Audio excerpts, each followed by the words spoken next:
लाजो न लागल बदल तू गईलू, लाजो न लागल बदल तू गईलू, दोसरा से दिल लगा लिहलू। तू हंस के भूला दिहलू, हम तरो के भुला दिहनी।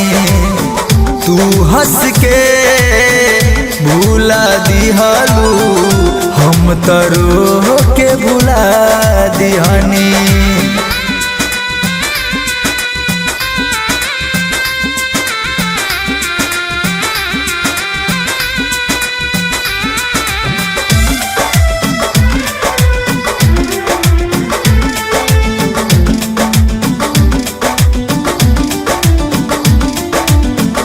दर्द दिल कितना साहे केकरा से कहीं दिल के हाल, हे राम जी केकरा से कहीं दिल के हाल।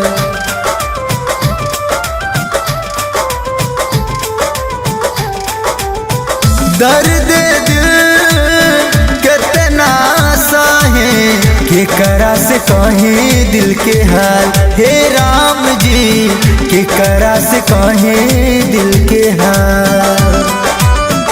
अपने बना के कहलू पराया, जियते जी तुम आ गईलू।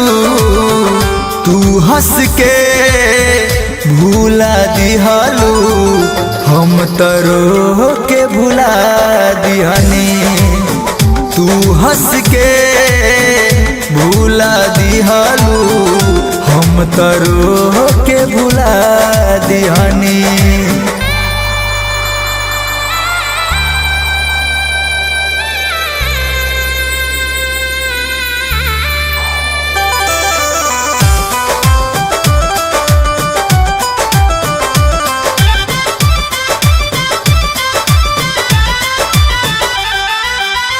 प्यार का होला ओह दिन बुझाई, केहू जब दिल तोड़ी जाई, हे राम जी केहू जब दिल तोड़ी जाई।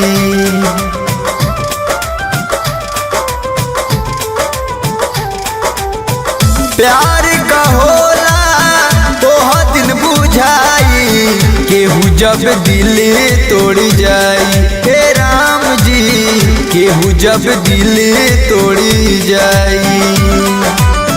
पगला के अपना पागल बना के दोसरा से दिल लगा लिहलू।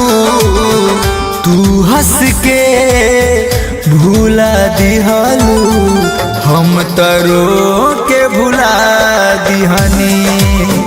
तू हंस के भूला दिहलू, हम तरो के भुला दिहनी।